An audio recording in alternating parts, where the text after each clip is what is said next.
Welcome to NFL World, where the NFL starts and ends. I'm your host, Jacob, and welcome to the NFL Dream, where we're going to head to Tampa Bay and talk about the Buccaneers and what they did in this offseason. So they were actually one of the first teams to make a move in free agency, signing Hassan Reddick. Then they go and re-sign Levante David, who's still an unbelievable football player. He's awesome to watch. He's awesome to see. I love watching him play. He's just all over the place. It's great. They re-signed Chris Godwin after he got more money to go to New England, but he said, no, I'd rather stay in Tampa Bay. So he did. And also Ben Brenson, the guard, they brought him back. So they made some moves there. So Brenson is the guard they brought in. Anthony Walker, the linebacker, Bryce Hall, the corner, Kendall Vildor, the cornerback, former Lion.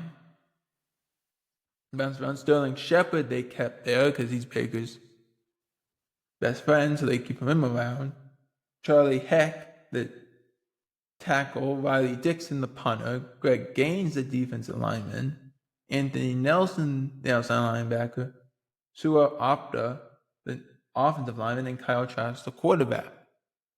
They kept all these guys around for such a reason. You never know what's going to happen to you, so keep them all around. It's what you do. It's what good teams do. Speaking of good teams, this is how you draft a good team, by the way. You want to have a great success in the draft, you do this. They first round, pick number 19, draft Emeka Ibuka from Ohio State. And I like this kid coming out of college. He's not flashy. You look at him and you say he's kind of, he doesn't look like a wide receiver. But everyone's like, he's got pristine route running. He route runs with precision. He gets open and he does those things. And he's hard to tackle after he catches the ball. And I'm like, that always is going to work.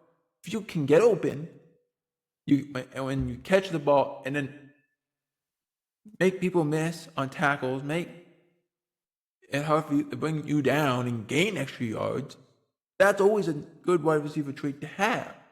They nailed that in round 2. Benjamin Morrison, the cornerback from Notre Dame, he would have been selected way early. He had a knee issue. And the medicals, they weren't checking out so much. But Tampa Bay said, we're going to take a chance. And they did in the second round. That's when you want to take a chance anyway. You want to take a chance in those rounds, in those middle rounds as much as you can. But you knew he wasn't going to be there. So you said, let's take him now. So you did. Round 3, cornerback Jacob Parrish from Kansas State. So you double up on corner in rounds 2 and 3. Okay. Round 4, outside linebacker David Walker from Central Arkansas. Didn't watch any Central Arkansas, but I get why you did it. You need to build up that linebacker room. Round 5, edge rusher Elijah Roberts from SMU. Didn't watch a lot of SMU, but can't fully tell you what it was. Did not have a round 6 pick. In round 7, wide receiver Tez Johnson from Oregon. He is small. Tez Johnson is small. If you put a water bucket near Tez Johnson, he'd probably be lighter than a water bucket that has no water in it. He's small and he's light, but he gets open. He's not the fastest guy in the world, but he gets open. He makes some plays. He's got pretty good hands. You can work with that. But also that's the reason they drafted him in the 7th round. He's not a freak of nature. He's just a small guy who makes some big plays, and that's what he does. He's a good wide receiver to have, and that's why they took him as late as they did, because they thought he might have a diamond in the rough here. Who did they lose in free agency is always a big part of this for me. Justin School, who was the veteran swing tackle. He went to the Minnesota Vikings, so that's a big loss. KJ Britt, the inside linebacker, departed for the Miami Dolphins. That was a big loss. That is the reason you go and select the outside linebacker in the third or fourth round. And in the fourth round with David Walker. So that's why you do that. So we exactly found the reasoning. Terry Thomas signed with the Vikings, as we said on this program before when we did the Vikings. So that's a key safety who also plays good special teams. You don't have him anymore. That's a big loss. Like I said, the key re-signings were Anthony Walker. They brought him back on a 1-year deal. Chris Godwin, they re-signed. Levante David, they re-signed. And Hassan Reddick, they brought in. So they made some good pieces. They brought some good pieces back or in for the first time, but they lost some pieces that were big problems, had to be filled, and they tried to do that the best they can. This is a team that went 10-7 last year. 58% win percentage. They were 5-4 at home. They were 5-3 on the road. They won the last 2 games. The last 2 times the Tampa Bay Buccaneers have played, the last 2 seasons, they kind of have a season like this. They're just ahead of Atlanta, but they're not really ahead of the league. They're not really dominating the league. They're just ahead of Atlanta. And sometimes that's all you got to be. You just got to be ahead of second. It doesn't matter how much. You just got to be ahead. And that's what they were.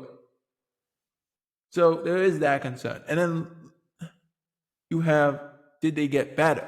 Which is always going to be a concern. I mean, look at the schedule. At Atlanta week 1. At Houston on a Monday night in week 2. Home for the Jets. Home for the Eagles. At Seattle. Home for San Francisco. At Detroit on a Monday night. That's a doubleheader. In October 20th. At New Orleans. Bye week 9. So the bye week's in a good spot. Home for New England. At Buffalo in mid-November. So it will be a little cold, but not super cold. At Rams. At the Los Angeles Rams. Home for the Cardinals. Home for the Saints. Home for Atlanta. At Carolina. At Miami. Home for Carolina. This schedule, the way it's listed and the way it's lined up properly, they should have a 10-win season. And I believe they will. I actually believe they'll have an 11-win season. They will go 11-6. That's how good they will be. My prediction is they'll go 11-6, and they'll make the playoffs, and then crazy things do happen. But I think that's where they are right now. Do I think they got historically better? No, I don't. I don't think they got historically better. But I do think they did get better in certain areas. I don't know if they really needed a wide receiver, but they got one. It's kind of hard for me to go and say, oh yeah, they gave me a wide receiver in Emeka Ibuka because Mike Evans is old. Doesn't matter if he's old. He makes plays. Go let him make a play. It's that simple.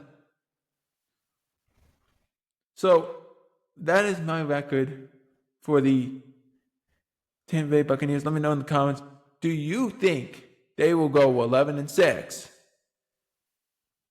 Or will they go better or worse? For NFL World, I'm Jacob Peter.